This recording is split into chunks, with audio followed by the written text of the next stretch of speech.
വീണ്ടെടുപ്പുകാരനും രക്ഷകനുമാകുന്ന യേശുക്രിസ്തുവിന്റെ നാമത്തിൽ സ്നേഹവന്ദനം അറിയിക്കുന്നു.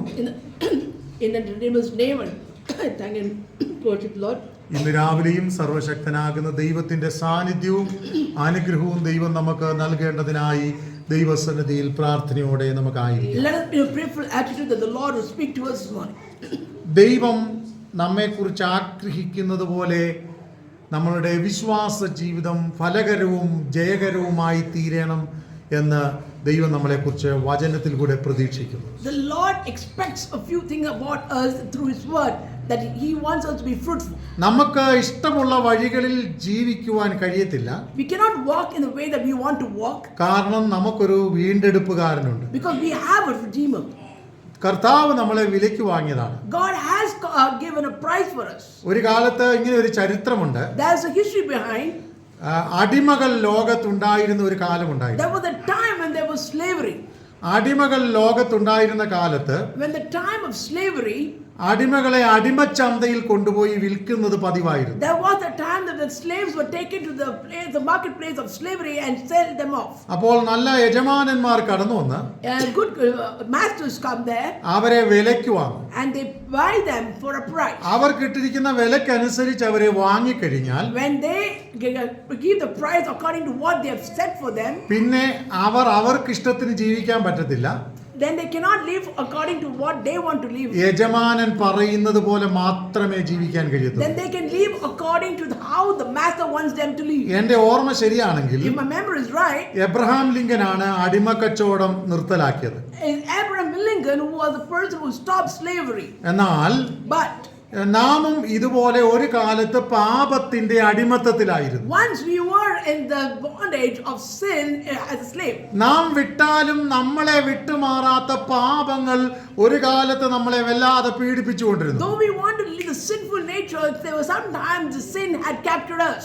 എന്നാൽ But ഇന്നേക്ക് 2000 വർഷങ്ങൾക്ക് മുമ്പ് 2000 years ago, യേശുക്രിസ്തു കാൽവറിയിൽ നമുക്കായി മരിച്ചു. 2000 years ago, Christ died on the cross of Calvary for us. എന്തിനു വേണ്ടിയാണ്? Why did He die? പാപിയാകുന്ന നമ്മളെ ഓരോരുത്തരെയും വീണ്ടെടുത്ത് ദൈവരാജ്യത്തിന്റെ അംഗങ്ങളാക്കി തീർക്കുവാൻ വേണ്ടി. God has died on the cross of Calvary such that He will redeem you and me, that we will have a time with the Lord in heaven. അതിനു മുമ്പ് നമ്മളുടെ അവസ്ഥ എന്തായിരുന്നു? So before that, what was our situation? നമ്മളുടെ അവസ്ഥ എന്ന് പറയുന്നത് ആദാമ്യ പാപം നിമിത്തം ദൈവ കൽപ്പനകളെ വിട്ടൊഴിഞ്ഞ് ദൈവരാജ്യത്തിന്റെ അംഗങ്ങളല്ലാതെ നാം എല്ലാം പുറത്തായിരുന്നു. There was a time that the circumstance that we went through was when Adam had made a sin, and because of that we were in the bond of sin. എന്നാൽ എന്നോടും നിങ്ങളോടും കർത്താവിന് ദയ തോന്നി. But God has a grace and mercy upon us. അവൻ നമ്മളെ മക്കളാക്കി തീർത്തു. He made us His children. നമ്മുടെ അടിമത്തം മാറ്റി. He removed slavery from us. അപ്പോൾ അടിമത്തം മാറ്റി നമ്മളെ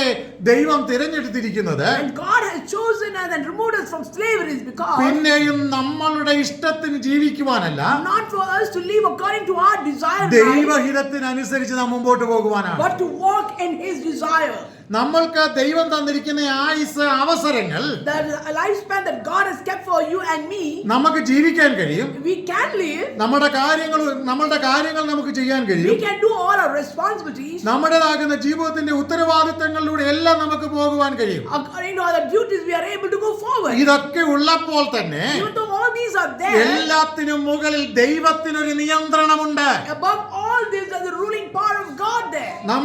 നമ്മൾ ജീവിക്കുന്ന ഇന്ത്യ മഹാരാജ്യത്തിനൊരു നിയമമുണ്ട്. There's a rule according to the Indian system. സഭയായാലും, whether it's a church, സമൂഹമായാലും, whether it's a society, മതമായാലും, whether it's a religion, എന്ത് തന്നെയായിരുന്നാലും whatever could be, ഇന്ത്യൻ ഭരണഘടനയ്ക്ക് അനുസരിച്ച് നമുക്ക് ജീവിക്കാൻ we കഴിയത്തുള്ളൂ. can only live according to the law of India.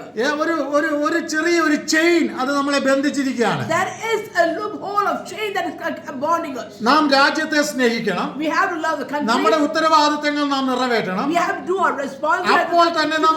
അപ്പോൾ തന്നെ നാം ദൈവരാജ്യത്തിന്റെ അംഗങ്ങളുമാണ്. At the same time, we are the inheritors of heaven. നമ്മൾ ഒരു രാജ്യത്ത് ജീവിക്കുമ്പോൾ നമുക്ക് നമ്മുടേതാകുന്ന രാജ്യത്തിന്റെ ഉത്തരവാദിത്തങ്ങളുണ്ട്. When we are living in a country, we have the responsibility of that country. നമ്മളൊരു കുടുംബത്തിലായിരിക്കുമ്പോൾ ആ കുടുംബത്തിന്റെ ഉത്തരവാദിത്തങ്ങളുണ്ട്. When we are with a family, we have a responsibility in the family. നമ്മളൊരു കോളേജിൽ പഠിക്കുമ്പോൾ ആ കോളേജിന്റേതാകുന്ന റൂൾസ് ആൻഡ് റെഗുലേഷൻസ് അവരുടെ കാര്യങ്ങളൊക്കെ ചെയ്തേ പറ്റത്തുള്ളൂ. So when we are in college, there are the rules and regulations that we have to follow according to it. അതുപോലെ നാം സഭയിലായിരിക്കുമ്പോൾ സഭയ്ക്ക് ചില ദൗത്യങ്ങളുണ്ട്. Similarly, when we are in the church, there is a responsibility. നമുക്ക് ഇഷ്ടമുള്ളപ്പോൾ വന്ന് ഇഷ്ടമുള്ളപ്പോൾ പോകുന്ന ഒരു സ്ഥലമല്ല. It's not that come and go whatever way we want. Is not a place of church. ഒരു ജോലി സ്ഥലത്ത് നാം 10 മണി മുതൽ 5 മണി വരെ ജോലി ചെയ്യണമെങ്കിൽ If we have to work in a company for 5 to morning 9 to 5, ആ സമയത്ത് നാം ചെയ്തേ പറ്റത്തുള്ളൂ. we have to work there. എന്നാൽ ചർച്ചിലെ നിബന്ധനകൾ But the rule of the church ഒരുപക്ഷെ നമ്മളെ അടിച്ചേൽപ്പിക്കുന്ന നിയമമല്ല.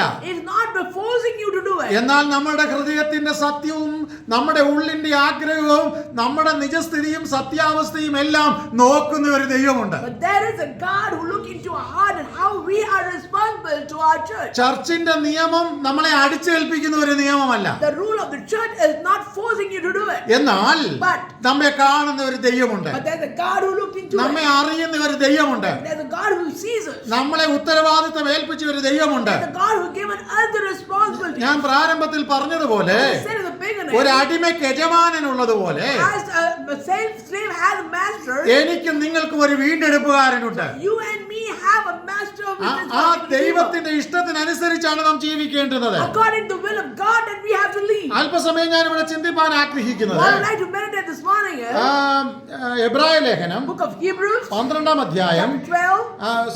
അതിന്റെ 11-ാം അധ്യായം അതിന്റെ 1-ാം വാക്യമാണ്. It's not chapter 12, it's chapter 11. ആ. ആ. ആ.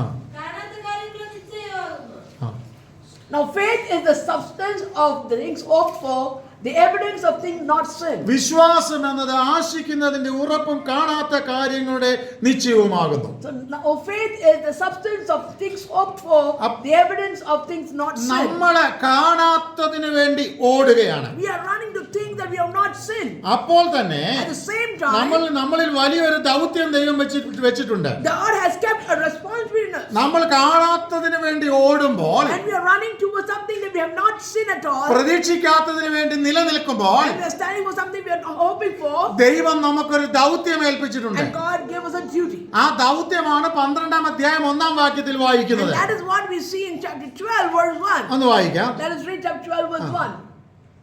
Hebrews chapter 12, verse 1. ആ. ആ.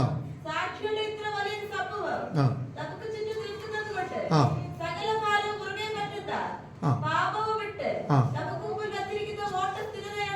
നമുക്ക് മുമ്പിൽ വെച്ചിരിക്കുന്ന ഒരു കമ്മിറ്റ്മെന്റ് ഉണ്ട്. There is a commitment that God has kept in front of us. ഇന്നത്തെ ലോകത്ത് അനേകരുടെ ചിന്താഗതി എന്ന് പറയുന്നത്, The thinking of many people today is, എല്ലാരും ജീവിക്കുന്നു അതുപോലെ ഞാനും ജീവിക്കും. everybody is living, I also live accordingly. എല്ലാരും ഇന്നതും ഒക്കെ പറയുകയും ചെയ്യുകയും ചെയ്യുന്നു, അതുപോലെ ഞാൻ ചെയ്യുന്നു. Everybody is doing certain things, so I also do the certain thing. പക്ഷെ നമുക്കൊരു ഡിസിപ്ലിൻ ഉണ്ട്. But there is a principle in our lives. മുമ്പിൽ വെച്ചിരിക്കുന്ന ഓട്ടം സ്ഥിരതയോടെ ഓടുക. There's a race kept in front of, according to that we have to run. നമുക്ക് മുമ്പിൽ ഒരു ടാർഗറ്റ് ദൈവം വെച്ചിട്ടുണ്ട്. God has kept a target in front of us. Hallelujah. എന്താണ് നമ്മളുടെ മുമ്പിൽ വെച്ചിരിക്കുന്ന target? What is the end that God has kept in front of us? അതിനെക്കുറിച്ച് നമ്മൾ ചിന്തിക്കുമ്പോൾ, When we look into it, ഒന്നാമത്തെ ടാർഗറ്റ് എന്ന് പറയുന്നത്, the first target is, നമ്മളുടെ ഇന്നലകളിൽ നമ്മളുടെ മുമ്പിൽ ഓടി തികച്ചവരെ നോക്കുക എന്നുള്ളതാണ്. the first thing that we have noticed is the people who were in the past who had run the race. എങ്ങനെ നോക്കണ്ടേ? How should we see? അവിടെ ഇങ്ങനെയാണ് 1-ാം വാക്യത്തിൽ വായിച്ചത്. This is what we ആകയാൽ നാമും സാക്ഷികളുടെ ഇത്ര വലിയൊരു സമൂഹം നമ്മുടെ ചുറ്റും നിൽക്കുന്നത് കൊണ്ട്, therefore seeing we also are compassed about with so great a cloud of witnesses. മനുഷ്യൻ എന്ന് പറയുന്നത് The people സാഹചര്യങ്ങളെ കണ്ട് പഠിക്കേണ്ടുന്നവനാ. are people who have to learn from their circumstances. നമ്മുടെ ചുറ്റും പലരുണ്ട്. There are a lot of people around us. വിശ്വസ്തയോടുകൂടി ഓടിയവർ, There are people who were faithful in running the race. വിശ്വാസത്തിന് വേണ്ടി ജീവിച്ചവർ, People who lived for their faith. വിശുദ്ധിക്ക് വേണ്ടി ജീവിച്ചവർ, People who lived for the purity of life. സത്യം നിലനിർത്തിയവർ. Who stood for the truth. അങ്ങനെ നമ്മുടെ ചുറ്റും സാക്ഷികളുടെ ഒരു വലിയ സമൂഹം നമ്മുടെ മുമ്പിലുണ്ട്. We have a cloud of witnesses who says this. ഇവരൊക്കെ കാണിച്ച നല്ല മാതൃകകൾ നാം പിൻപറ്റുമ്പോൾ തന്നെ, When we follow these testimonies of our past, നമ്മുടെ മുമ്പിൽ ഒരു ടാർഗറ്റ് ഉണ്ട്. there is a target. എന്താണ് നമ്മുടെ target? What is our target? Target എന്ന് പറയുന്നത് The target is വിശ്വാസത്തിന്റെ നായകനും പൂർത്തി വരുത്തുന്നവനുമാകുന്ന യേശുവിനെ നോക്കിക്കൊണ്ട് യാത്ര ചെയ്യാന്നുള്ളതാണ്. we have to go and follow the ways of Christ who have given his life. വളരെ പഴയ ഒരു ഇംഗ്ലീഷ് സോങ് ഉണ്ടല്ലോ. There is a song that we have sang long ago. നമുക്കെല്ലാവർക്കും അത് വളരെ സുപരിചിതമാണ്. We all know the song very well. I have decided to follow Jesus. The song is, I have decided to follow Jesus. യേശുവിൻ പിന്നാലെ പോകുന്നിതാ ഞാൻ. I am following Jesus. എന്നാൽ But ആ പാട്ടുകാരൻ പാടുമ്പോൾ ഇങ്ങനെയാണ് പാടുന്നത്. when he sang the song, this is how he sang. ലോകം എന്റെ പിൻപിലുണ്ട്, The world is behind me. ക്രൂശ് എന്റെ മുമ്പിലുണ്ട്, The cross is before me. എന്റെ യാത്ര ക്രൂശിനെ നോക്കിയാണ്, So my travel is looking to the cross. എന്റെ യാത്ര എന്റെ നടത്തിപ്പുകാരനെ നോക്കിയാണ്. My travel is looking to the Redeemer. ഒരുപക്ഷേ But ഗൂഗിൾ മാപ്പ് ഒക്കെ ഈ അടുത്ത കാലങ്ങളിലായിരിക്കാം ഒരു പക്ഷേ കണ്ടുപിടിച്ചത്. Google Map was found just recently. എന്നാൽ ബൈബിളിൽ But the Word of God, 2000 വർഷങ്ങൾക്ക് മുമ്പ് നമുക്കൊരു മാർഗനിർദ്ദേശം, നമ്മൾ പോകേണ്ടുന്ന വഴി ദൈവം നിർദ്ദേശിച്ചു തന്നിരിക്കുകയാണ്. the map of how we should live was already written 2000 years in the past. എന്താണ്? What is it? വിശ്വാസത്തിന്റെ നായകൻ, The God of faith, പൂർത്തി വരുത്തുന്നവനാകുന്ന കർത്താവ്, the fullness of Christ, നമ്മെ നേരെ നടത്തുന്നവൻ, and the person who leads us to right path. അവന് വേണ്ടി നാം ജീവിക്കുമ്പോൾ, When we live for Him, അവന് വേണ്ടി നാം യാത്ര ചെയ്യുമ്പോൾ when we travel for Him, ക്രമീകരണം വരുത്തേണ്ടത് നാം ക്രമീകരണം വരുത്തേണ്ടതുണ്ട്. when we have to do the changes, we must do the ഒഴിഞ്ഞു changes. മാറേണ്ടത് നാം ഒഴിഞ്ഞു When മാറേണ്ടതുണ്ട്. we have to keep away ourselves, we have to keep away ourselves. മാനസാന്തരം വരണമെങ്കിൽ അത് സംഭവിച്ചേ മതിയാകൂ. When we have to redeem ourselves to God, we have to do it. അപ്പോൾ നമുക്കൊരു മാതൃക മുമ്പിലുണ്ട്. There is a path shown to us. നമുക്കൊരു മാതൃക ഇരുപുറവുമുണ്ട്. There's the witness of ways is found on both the sides. സാക്ഷികളുടെ ഇത്രയും വലിയൊരു സമൂഹം. We have a big cloud of witnesses. നമ്മൾ ആരും ഒറ്റയ്ക്കല്ല. We are not alone. നമ്മൾ ഒറ്റയ്ക്കാണോ? Are we alone? ഒറ്റയ്ക്കല്ല. We are not alone. നമുക്ക് സാക്ഷികളുടെ ഒരു സമൂഹമുണ്ട്. We have a cloud of witnesses in front of us വിശ്വാസത്തിന് വേണ്ടി ജീവിച്ചവർ, who lived for faith, ഭക്തിക്ക് വേണ്ടി ജീവിച്ചവർ, who stood for this church, ആത്മീകതയ്ക്ക് വേണ്ടി who ജീവിച്ചവർ, stood for the spirituality, ദൈവകൃപയ്ക്ക് വേണ്ടി നിന്നവർ, who stood for the power of strength, ദൈവനാമത്തിന് വേണ്ടി കൊടുത്തവർ, people who given for God, ദൈവനാമത്തിന് വേണ്ടി ജീവനെ വെടിഞ്ഞവർ. people who gave their life for അങ്ങനെ Christ. ഒരു വലിയ സമൂഹത്തെ നമുക്ക് കാണുവാൻ കഴിയും. We have a big crowd of witnesses giving all their testimony for the Christ himself. ചില വർഷങ്ങൾക്ക് മുമ്പ് സൗത്ത് കൊറിയയിൽ ഞാൻ പോയപ്പോ Years ago when I went to South Korea, അപ്രതീക്ഷിതമായിട്ടൊരു ദിവസം എന്നെ കൊണ്ടുപോയ ആൾക്കാർ പറഞ്ഞു, നമുക്ക് ഇവിടെ ക്രിസ്ത്യാനികൾ രക്തസാക്ഷികളായ സ്ഥലത്ത് നമുക്കൊന്ന് പോകാം. so unexpected when I went there, they told me they would take me to a place where there was for the martyrs who gave their life for Christ. ജപ്പാനും കമ്മ്യൂണിസത്തിന്റെയും ആധിപത്യത്തിന്റെ വളരെ ശക്തമായ ഒരു കാലം നിലനിന്ന സമയത്ത്, It was a time when the communist power was strongly holding there. ആ സമയത്ത് ജപ്പാനാണ് അവിടെ റൂൾ ചെയ്തുകൊണ്ടിരുന്നത്. That time was Japan which was ruling there. അങ്ങനെ ചെയ്തുകൊണ്ടിരിക്കുന്ന സമയത്ത് At that situation, ക്രിസ്ത്യാനികളാകുന്ന ഒത്തിരി പേരെ രക്തസാക്ഷികളായിട്ട് കൊന്നുകളഞ്ഞു. the many Christians who became the martyrs and shed their blood. ഞാൻ അവിടെ ചെന്ന് ആ മാർട്ടിയേഴ്സിന്റെ സ്ഥലം കാണാൻ വേണ്ടി ഞങ്ങൾ പോയി. When I went to the place to see these martyrs, ഒരു 10-20 ഏക്കറെങ്കിലും കാണും. it would be around 20 acres of land ചെറിയ ചെറിയ ഫോട്ടോകൾ വെച്ച് with small pictures of them. ആ മാർട്ടിയേഴ്സിന്റെ ഫോട്ടോകൾ 10,000 ഫോട്ടോകൾ ഇങ്ങനെ അവിടെ വെച്ചിരിക്കുന്നത് ഞാൻ And ശ്രദ്ധിച്ചു. n number of martyrs photos kept there. ചിലരുടെയൊക്കെ ഫോട്ടോയുടെ അടിയിൽ Under each photo, അവർ വിശ്വാസത്തിന് വേണ്ടി ഇങ്ങനെ നിന്നവരായിരുന്നു എന്ന് എഴുതിയിരിക്കുന്നത് ഞാൻ ശ്രദ്ധിച്ചു. and it's written how they stood for Christ. ഇന്ന് ഈ കാലഘട്ടത്തിൽ നമ്മൾ ജീവിക്കുമ്പോൾ When we are living in this century, നമ്മുടെ ഇന്ത്യയുടെ നോർത്ത് ഇന്ത്യൻ സ്റ്റേറ്റുകളിൽ വിശ്വാസത്തിന് വേണ്ടി എത്രയോ ദൈവദാസന്മാർ, വിശ്വാസികൾ സത്യസന്ധമായി മറ്റുള്ളവരാൽ പീഡിപ്പിക്കപ്പെടുന്നു. when we look in the north in the states, we notice that how many people have given their life as martyrs for the sake of Christ. ഒരുപക്ഷെ ഈ ബാംഗ്ലൂർ സിറ്റിയുടെ ഈ സൈഡിൽ നിന്നുകൊണ്ട് നമ്മൾ ദൈവത്തെ ആരാധിക്കുമ്പോൾ നമുക്ക് നല്ല ആരാധനാലയമുണ്ട്. When we are in the southern side of Bangalore, we are able to worship Lord and have a good place to worship. നമുക്ക് സ്വാതന്ത്ര്യമുണ്ട്. We have freedom. നമുക്ക് നല്ല ഇരിപ്പിടമുണ്ട്. We have a place to sit. നമുക്ക് യാതൊരു പ്രശ്നങ്ങളുമില്ല. We don't have much problem. നമുക്ക് ഇഷ്ടം പോലെ ആഹാരമുണ്ട്. We have plenty of food to eat. നമുക്ക് സുഖസൗകര്യങ്ങൾ എല്ലാം ഉണ്ട്. We have all the luxuries of life. പക്ഷെ ഒരു കാര്യം മറന്നു പോകരുത്. But don't forget one thing. കർത്താവിന് വേണ്ടി വിശ്വസ്തയോടെ നിൽക്കുന്ന ആയിരക്കണക്കിന് 10,000 വിശ്വാസ വീരന്മാർ നമ്മുടെ ചുറ്റുപാടുകളിലുണ്ട്. There are 1,000 and 10,000 witnesses of Christ around us. കഴിഞ്ഞ ദിവസം നിങ്ങൾ ശ്രദ്ധിച്ചു കാണും. You would have noticed last കർത്താവിന് വേണ്ടി നിന്നതുകൊണ്ട് because he stood for Christ. 5-6 ദൈവദാസന്മാരുടെ വീടുകളൊക്കെ അടിച്ച് തകർത്തതായി, അത് മുഴുവൻ JCB ഇട്ട് മുഴുവൻ നശിപ്പിച്ചു കളഞ്ഞതായി നിങ്ങൾ ശ്രദ്ധിച്ചു കാണും സോഷ്യൽ മീഡിയയിൽ. You would have noticed in the social media 5 to 6 servants of God's residence was destroyed by the JCB. ഇന്ന് പകരം ദൈവസന്നിധിയിൽ ഇരിക്കുമ്പോ When we are in the Lord's presence, നമ്മൾ ആരും തികഞ്ഞവരല്ല കേട്ടോ. we are not a person of full faith. നമുക്കൊരു വലിയ ദൗത്യമുണ്ട്. We have a big responsibility. കഷ്ടപ്പെടുന്നവർക്ക് വേണ്ടി പ്രാർത്ഥിക്കാൻ, Praying for the people who are in വേദന അനുഭവിക്കുന്നവർക്ക് വേണ്ടി പ്രാർത്ഥിക്കാൻ, people who are suffering. We have to pray for them. പ്രതികൂലങ്ങളിലൂടെ കടന്നു പോകുന്നവർക്ക് വേണ്ടി പ്രാർത്ഥിക്കാൻ. Pray for people who are going through struggles. നമ്മൾ ആരും തികഞ്ഞവരല്ല കേട്ടോ. We are not a people with ഇന്ന് fullness. രാവിലെ നമ്മൾ എഴുന്നേറ്റത് തന്നെ വലിയ ഭാഗ്യമാണ്. It is a great thing that we rose this morning. ഇന്ന് രാവിലെ നമ്മൾ ആരോഗ്യത്തോടെ ചർച്ചിൽ നടന്നു വന്നത് തന്നെ വലിയ ഭാഗ്യമാണ്. It is a big blessing that we were able to walk and come to the church. മറ്റു ബാധ്യതകളൊന്നും കൂടാതെ ദൈവം നമ്മളെ നടത്തുന്നത് വലിയ ഭാഗ്യമാണ്. Without much liability, we are able to come. That is the big thing of God. അതുകൊണ്ട് ഇന്ന് പകൽക്കാലം So this morning, നമ്മൾ ദൈവസന്നിധിയിൽ സത്യമുള്ളവരായിരിക്കണം, we should be truthful for God. നല്ല We സാക്ഷ്യമുള്ളവരായിരിക്കണം, should be good witnesses for God. വിശ്വാസത്തിൽ We ഉറപ്പുള്ളവരായിരിക്കണം. should have a strong faith in God. നമ്മൾ ഒന്നിനാലും ഒതുങ്ങിപ്പോകരുത്. We should not be kept to a corner for our faith. ഇന്ന് പകലിൽ നമുക്കൊരു ഉറപ്പ് വേണം. We should have a firm comfort. എന്താണ് നമ്മുടെ ഉറപ്പ്? എന്താണ് നമ്മുടെ ഉറപ്പ്? What is our firmness? 1 കൊരിന്ത്യർ 4-ാം അധ്യായം അതിന്റെ 17-ാം വാക്യം ഒന്ന് വായിക്കാം. 1 Corinthians chapter 4 verse 17 states that.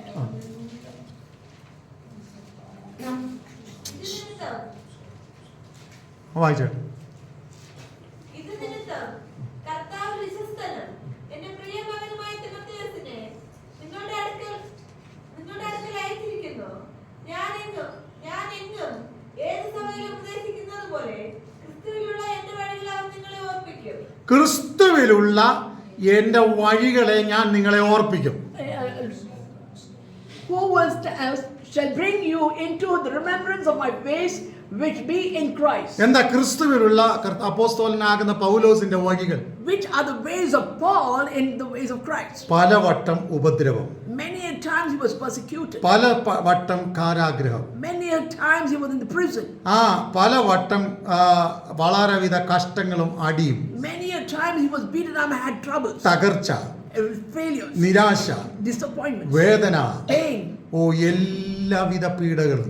every kind of difficult moments he had. ഇന്ന് അനേകരുടെ ചിന്താഗതി എന്ന് പറയുന്നത്, So many people think today, ഞാൻ വിശ്വാസിയായി ജീവിക്കുമ്പോൾ എനിക്കൊരു പീഡകളും വരത്തില്ലെന്നാണ്.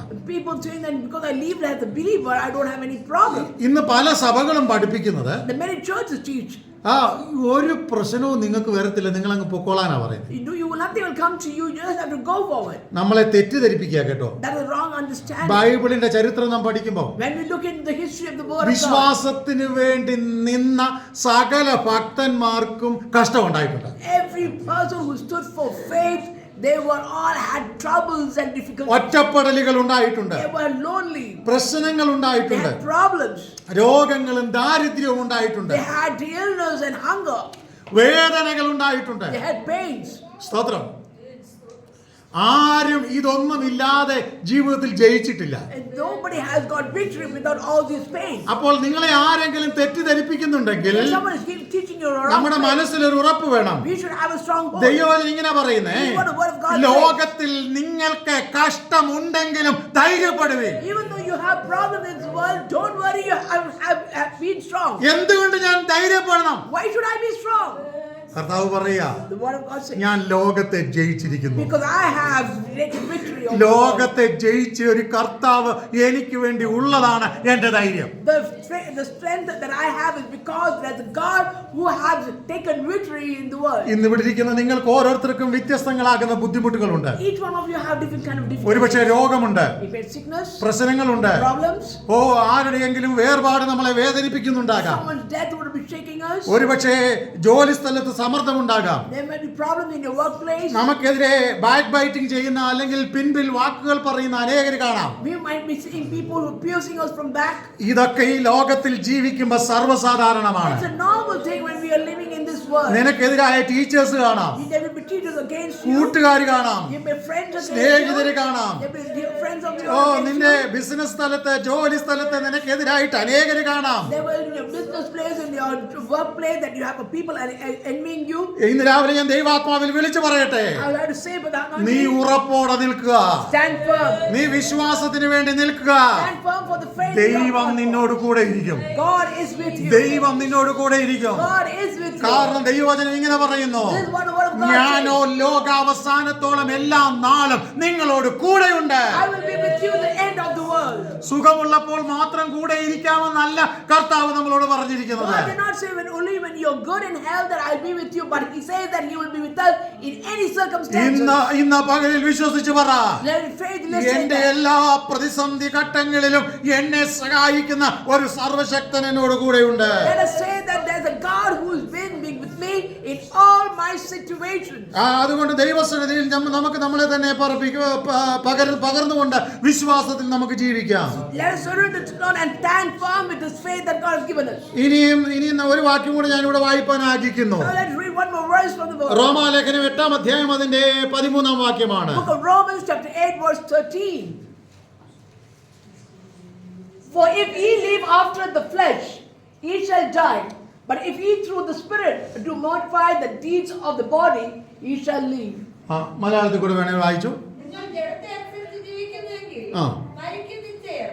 ആത്മാവിനാൽ ശരീരത്തിന്റെ പ്രവൃത്തികളെ ഫലിപ്പിക്കുന്നുവെങ്കിലോ നിങ്ങൾ ജീവിക്കും. നിങ്ങൾ ജഡത്തെ അനുസരിച്ച് ജീവിക്കുന്നുവെങ്കിൽ മരിക്കും നിശ്ചയം. So if we are living according to our mortal life, then surely we'll die. ആത്മാവിനാൽ നാം ജീവിക്കുന്നുവെങ്കിൽ, But if we are living for the our spirit of നിങ്ങൾ God, ജീവിക്കും നിശ്ചയം. then we will live, it's for sure. നമ്മൾ ജഡത്തെ അനുസരിച്ച് ജീവിക്കുമ്പോൾ When we obey the flesh and live, ഈ ലോകത്തെ പ്രസാദിപ്പിക്കാൻ നമ്മൾ ഒത്തിരി ശ്രമിക്കേണ്ടി വരും. then we have to do a lot of things to please the world. ഇന്ന് പകൽ ഇവിടെ ഇരിക്കുന്ന എല്ലാവരോടും ഞാൻ ഇങ്ങനെ പറയാം, ഞാൻ ഉൾപ്പെടെ എല്ലാവരോടും പറയട്ടെ, I'm saying a statement including myself like this. നമ്മൾ ജീവിക്കുമ്പോൾ When we live, നമ്മളെ മുഴുവനായി ശ്രദ്ധിക്കുന്ന ഒരു സർവശക്തനായ ദൈവമുണ്ട്. there's a God who looks to us in fullness. നാം എവിടെ ചെന്ന് പാർത്താലും അവിടെയൊക്കെ നമ്മളെ കാണുന്ന ഒരു കർത്താവുണ്ട്. There is a God who sees us wherever we go and stay. നമ്മുടെ വിശ്വസ്തത അവൻ കാണുന്നു, He sees the faithfulness. നമ്മുടെ സത്യം അവൻ കാണുന്നു, He sees the truthfulness. നമ്മുടെ ജീവിതത്തിന്റെ ആകെ തുക അവൻ കാണുന്നു, He sees the fullness of our life. നമ്മെ നന്നായി അവൻ കാണുന്നു. He really understands His completely. പലപ്പോഴും നമ്മളൊക്കെ ആവശ്യമില്ലാതെ കള്ളം പറയും. Many a times unnecessary we tell lies. കള്ളം പറയുന്നത് എന്തായിരിക്കും? What kind of lies do we say? പലതരത്തിലുള്ള കള്ളങ്ങൾ നമ്മൾ പറയും. Different kinds of lies we say. ഒരിക്കലും അങ്ങനെയുള്ള പ്രേരണകൾ നമ്മളിൽ ഉണ്ടാകണ്ട. Such kind of things should not come to our mind. കഴിയുമെങ്കിൽ If you can, വിശ്വസ്തരായി നമ്മൾ ജീവിക്കുക, let us be faithful. സത്യത്തിന് വേണ്ടി ജീവിക്കുക. Stand for the truth. ഇങ്ങനെ ഞാൻ കറക്ഷൻ ഒക്കെ പറയുമ്പോൾ നിങ്ങളിൽ പലർക്കും ഒരു പക്ഷേ ഇഷ്ടപ്പെട്ടില്ലെന്ന് വരാം. Sometimes you might not like for the correction that I'm doing to you. ഇന്ന് പാസ്റ്ററുടെ മെസ്സേജ് ഒരു ഉണർവും ഇല്ലാത്തതാരെന്ന് പറയാം. Sometimes you might say there was no much of a revival in the message. സ്തോത്രം. ഈ മെസ്സേജിന് മാത്രമേ ഉണർവുള്ളൂ ദൈവമക്കളെ. Only these kind of messages have a revival. നമ്മൾ തുള്ളിച്ചാടി ബഹളം വെച്ചൊക്കെ അങ്ങ് പോയി കഴിഞ്ഞാൽ, Even we make noise and just go off from here. നമ്മൾ പോകുന്നതിനോട് കൂടെ നമ്മുടെ ഉണർവും പോകും. As we go, even our jumping, then everything will move off. മറിച്ച് ദൈവവചനം നമ്മളിൽ ക്രിയ ചെയ്ത്, But if the word of God meditated on that enters to us ഓരോ ദിവസവും every day, നമ്മളിൽ കടന്നു വരുന്ന പ്രതിസന്ധികളെ നമ്മൾ ജയിച്ച് മുമ്പോട്ട് പോയാൽ, we are able to overcome all the trouble that comes in front of us. എല്ലാ ദിവസവും ആത്മാവിന്റെ ശക്തി നമ്മളിലേക്ക് ഒഴുകി വരും. So every day we can feel the power of God coming to us every moment. ഒരുപക്ഷെ ചരിത്രമൊക്കെ പറഞ്ഞ് നിങ്ങളെ ഇളക്കി സന്തോഷിപ്പിച്ച് വിടാൻ എനിക്കും നന്നായിട്ട് അറിയാം. I can also say a lot of things and boost you and make you have fullness. നിങ്ങൾ കൈയടിച്ച് തുള്ളിച്ചാടി പോവുകയും ചെയ്യും. You might be clapping and jumping and you may അതിനകത്തൊന്നും ഒരു പ്രയോജനവുമില്ല. There's not much the thing that will happen in that. കാരണം എന്തെന്ന് വെച്ചാൽ ചരിത്രത്തിൽ ദൈവം പ്രവർത്തിക്കുന്നില്ല. The God doesn't work in the history. മനുഷ്യന്റെ നന്മയിലാണ് ദൈവം പ്രവർത്തിക്കുന്നത്. God see in His goodness and He works in it. ഞാൻ ചെറിയ പ്രായത്തിൽ ചെറിയൊരു കഥ ഇങ്ങനെ കേട്ടിട്ടുണ്ട്. In my young age, I've read a story like this. രണ്ട് വീടുകളിൽ വലിയ പട്ടിണി ഉണ്ടായി. There were two families, there were a lot of hunger. അപ്പോൾ രണ്ട് വീട്ടിലെ രണ്ട് ആൺകുഞ്ഞുങ്ങൾ നല്ല സ്നേഹിതരാണ്. Both the family's sons were very good friends. ഇവർക്ക് പട്ടിണി സഹിക്കാൻ വയ്യാഞ്ഞിട്ട് They could not bear the hunger. ഒരു ദിവസം One day, വളരെ ദൂരത്തില് very far away, ഒരു പറമ്പിൽ in a paddy field, ഒരു വലിയ ചേന നിൽക്കുന്നത് അവർ ശ്രദ്ധിച്ചു. they saw a yam there. അവരത് കണ്ടിട്ട്, And seeing that, എടാ നമ്മൾ വലിയ പട്ടിണിയിലാണല്ലോ, so we are in big hunger. നമുക്ക് ഇത് പറിച്ചുകൊണ്ട് പോയി വീട്ടിൽ പകുതി കൊടുക്കാൻ രണ്ട് വീട്ടിലും ആഹാരത്തിനാകുമെന്ന് പറഞ്ഞു. So he said that we'll take this and then divide it in two and give it to our family and the hunger will be reduced. രണ്ട് പേരുടെ അമ്മമാർ ഇത് സ്വീകരിച്ചു. And both the mothers have received it. ഒന്നും പറഞ്ഞില്ല. They did not say anything. ഒരമ്മ നല്ല വൃത്തിയായിട്ട് പുഴുങ്ങി One mother well cooked മകന് കൊടുത്തു. and gave it to his son. മകന് നല്ല സന്തോഷത്തോടെ കഴിച്ചു. And the son had it happily. രണ്ടാമത്തെ അമ്മ അതേ ചേന തന്നെ പുഴുങ്ങി. The other mother, she also cooked the same yam. അവരെന്ത് ചെയ്തെന്ന് ചോദിച്ചാല്, And what did she do? അവര് കുറച്ച് കാഞ്ഞരത്തിന്റെ ഇല പറിച്ച് ഈ ചേന പുഴുങ്ങുമ്പോൾ അതിനകത്തിട്ടു. So they put a bit of leaf into that, and that had given a sour taste. അത് ഇട്ടതിന് ശേഷം ഈ മകൻ ഇത് കഴിക്കാൻ തുടങ്ങി. So the son started eating it. അവൻ ചോദിച്ചു, അമ്മേ ചേനയ്ക്ക് എന്താ കയ്പ്? So he asked his mother, why there's bitterness in it? അപ്പൊ അമ്മ ഇങ്ങനെ മറുപടി പറഞ്ഞു, And so the mother says like this, മോനെ, son, മോഷ്ടിച്ചുകൊണ്ട് വരുന്നത് കഴിക്കും. when you rob and have it, it will really have the bitterness. നമ്മൾ കഷ്ടപ്പെട്ടുണ്ടാക്കുന്നതേ കഴിക്കാതിരിക്കത്തുള്ളൂ. So what we struggle and have it, only that does not have the bitterness. അതുകൊണ്ട് So ഒരിക്കലും മോഷ്ടിക്കരുത്. never rob. ഈ രണ്ടുപേരും വളർന്നു. They both grew up. കുറെ കാലങ്ങൾ മുമ്പോട്ട് പോയി. Many years spent. രണ്ടുപേരും പഠിച്ചു. Both was educated. ആദ്യത്തെ മകൻ അത്ര കാര്യമായിട്ടൊന്നും പഠിച്ചില്ല. The first son did not study much. അവനൊരു ക്രിമിനലും വഴക്കാളിയും ഒക്കെ ആയിട്ട് മാറി. That guy became a criminal. കുറെ നാളുകൾ കഴിഞ്ഞു. After many years. ഇവനെതിരെ പല കേസുകൾ വന്നു. He had a lot of false cases on him. Case വിധിക്കാൻ വന്നപ്പം കേസിന്റെ പീഠത്തിൽ ഇരിക്കുന്നത് ഇവന്റെ കൂടെ പഠിച്ച കൂട്ടുകാരനാണ് judge. The judge who was sitting there to give the judgment was his friend. അവസാനം ജഡ്ജി വിധി പറയാൻ വന്നപ്പോ When the judge was about to give the judgment, ഇങ്ങനെ പറഞ്ഞു, he said, എന്റെ ഏറ്റവും അടുത്ത കൂട്ടുകാരനാണ് ഈ പ്രതിക്കൂട്ടിൽ നിൽക്കുന്നത്. so he said that the person who was accused here is my close friend. പക്ഷെ എനിക്ക് ഇവനെ ഹെൽപ്പ് ചെയ്യാൻ പറ്റത്തില്ല. I'm not able to help him. കാരണം ജീവിതത്തിൽ ഒരു സാഹചര്യത്തിൽ In our life one time, എന്റെ അമ്മ എന്നെ നല്ലത് പഠിപ്പിച്ചു. my mother taught me a good thing. ഞാൻ ഈ ലെവലിലെത്തി. I came to this position. എന്നാൽ മറ്റൊരു സാഹചര്യത്തിൽ ഇവൻ അത് പഠിക്കാൻ പറ്റിയില്ല. But in a different situation, he was not able to ഇവൻ learn ഇന്ന് it. പ്രതിക്കൂട്ടിൽ നിൽക്കുന്നു. Today he is standing this accused. പക്ഷെ എനിക്ക് ഇവനെ രക്ഷിക്കണമെന്ന് ആഗ്രഹമുണ്ട്. Though I have a desire to help him, പക്ഷെ നിയമത്തിന്റെ വിധി പ്രകാരം ഇവന് രക്ഷപ്പെടാൻ പറ്റത്തില്ല. according to the law, he is not able to escape from it. അതുകൊണ്ട് ഞാൻ ഇവന് ശിക്ഷ വിധിക്കുന്നു. So because of that, I'm giving him the punishment. ഇന്ന് പകലിൽ ഞാൻ ദൈവസന്നിധിയിൽ എല്ലാവരോടും ദൈവാത്മാവിൽ ഒരു ദൂത് പറയട്ടെ. I'm telling a prophecy to every one of you with the power of the anointing. ജീവിതത്തിൽ നല്ലത് ചെയ്യാൻ നിനക്ക് അവസരം കിട്ടുമ്പോൾ, When you are able to do good things, ദൈവത്തെ സ്തുതിക്കാൻ നിനക്ക് അവസരം കിട്ടുമ്പോൾ, when you are getting a chance to exalt the king, ആത്മാവിൽ പ്രാർത്ഥിക്കാൻ നിനക്ക് അവസരം കിട്ടുമ്പോൾ, you get a situation to speak in the tongues, ദൈവകൃപയിൽ നിൽക്കാൻ നിനക്ക് അവസരം കിട്ടുമ്പോൾ, when you are able to stand for the Lord, അത് വല്ലാതെ നശിപ്പിച്ച് കളയരുതേ. don't destroy it. നാളുകളിൽ ഞാനും നിങ്ങളും ജീവിക്കുന്ന ഒരു പശ്ചാത്തലത്തിൽ When the days that we're going to live, ഇവിടെ ഇരിക്കുന്ന നമ്മളെല്ലാം ഒരു ദിവസം മരിക്കും. one day we all will die.